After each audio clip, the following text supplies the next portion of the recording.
para mim, particularmente, assim, como técnico, foi bastante desafiador e bastante interessante trabalhar com a lei orçamentária de Porto Alegre. Que falando do município agora. Do município. Teve, por 2 anos, 2020 e 2021, o Camozzato foi escolhido relator do orçamento.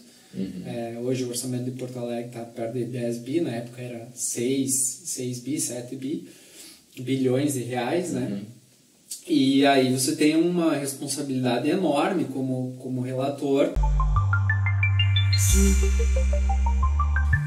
E assim vai, né?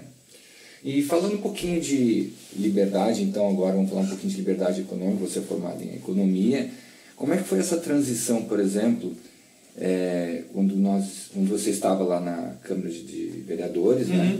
Começou ali como na parte de economia e hoje chegou a chefe de gabinete. Quais foram as principais diferenças dentro daquilo que você entende? Por exemplo, que situações que você, como perito, vamos dizer assim, mestre em economia, falou, olha, isso aqui não cabe dentro das situações que o partido me coloca, dos valores que me coloca.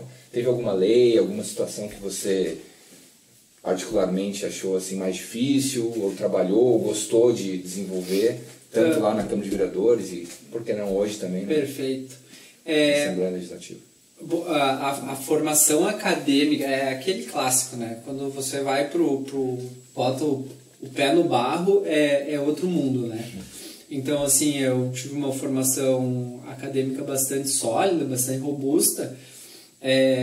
Agora, quando tu vai pro policy maker, né, vai trabalhar na elaboração de política pública na prática, é muito enriquecedor, assim, porque o teu conhecimento técnico, obviamente, ele é utilizado, ele é útil, mas ele acaba se reduzindo a uma fração do que está em jogo ali, né? Tanto é que o trabalho técnico de um gabinete, no fundo, ele está a serviço do trabalho político. Sim. Obviamente que o que é técnico é técnico, não vai se distorcer, mas ele trabalha em conjunto. Quem consegue isolar, na política, quem consegue isolar a política da técnica é o cientista político, não o assessor político, porque ali você está permeado pelos sentimentos da sociedade, pelo que os outros colegas, os outros parlamentares estão agindo. É um terreno muito mais movediço do que a posição que o analista, que pode pegar e olhar o cenário e dizer, é A ou é B. E então, para mim, particularmente, assim, como técnico, foi bastante desafiador e bastante interessante trabalhar com a lei orçamentária de Porto Alegre. Que falando do município agora. Do município. Teve, por 2 anos, 2020 e 2021, o Camozzato foi escolhido relator do orçamento. Hoje o orçamento de Porto Alegre está perto de 10 bi, na época era 6 bi, 7 bilhões de reais, né? E aí você tem uma responsabilidade enorme como relator, que é pegar todo aquele emaranhado de contas e emitir um parecer, né? Obviamente tu não entra na especificidade da alocação, mas como relator tu precisa mostrar um domínio e especialmente em 2020 estava surgindo em Porto Alegre o debate sobre emendas impositivas. Sim, então, conta mais sobre isso. A gente precisou fazer um trabalho bastante inovador, porque não existia antes, como acomodar isso no orçamento, observando regramentos que eram sobretudo federais em termos mais sólidos, né?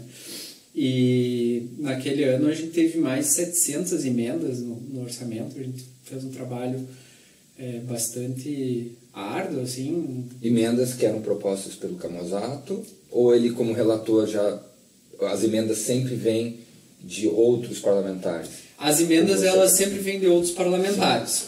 Ou da população. Sim. Existe um instrumento que permite a própria população, colhendo um número mínimo de assinaturas, incluir algo no orçamento. Mas isso também vai à votação. Vai à votação, tudo vai à votação. O relator ele indica o que ele acha que, por exemplo, eu acho que essas emendas devem ser acatadas, essas devem ser rejeitadas. Eu só imagino quantos você rejeitou. Nossa, a gente teve... E aí entra a questão, né? Que o trabalho técnico precisa ser muito sério para o debate político não poluir.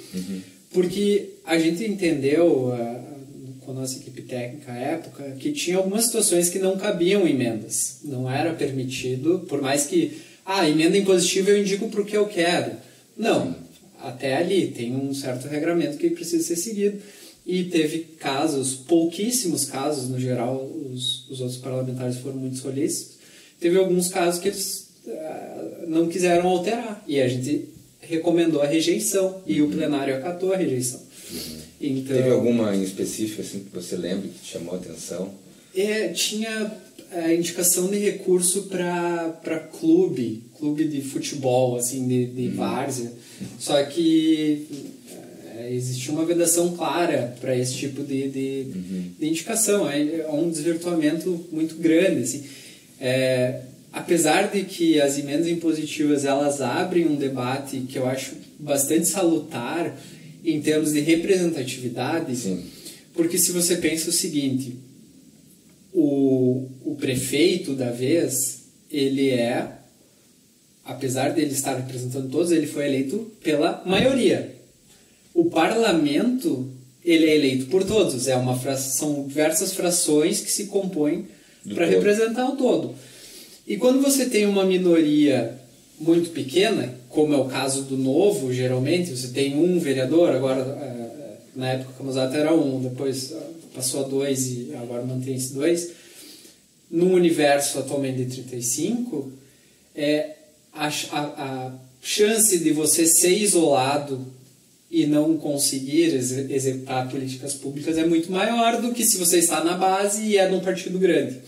Então, essa discussão de representatividade que as emendas impositivas trazem, ela é interessante e na época eu lembro que gerou uma discussão bem bacana, tanto dentro do gabinete como na sociedade, sobre isso. Assim. A questão é que as coisas se desvirtuam muito rapidamente e hoje a emenda impositiva ela é muito mais ponto de crítica social na sociedade. Quantos por cento do orçamento hoje da prefeitura são de emendas impositivas? É uma fração bem pequena, tá? Sim. Se eu não estou enganado, é 0,35 do orçamento corrente líquido. É coisa de 1 milhão por vereador. Então, seriam 35 milhões. É um valor bem baixo dentro do que é um orçamento. Sim. Obviamente que em nível federal isso é muito mais representativo, né? Inclusive num orçamento cada vez mais rígido, em que teu espaço de discricionariedade, ou seja, de onde tu efetivamente consegue escolher a votação, tem ficado cada vez menor, né?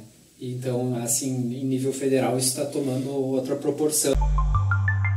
Sim.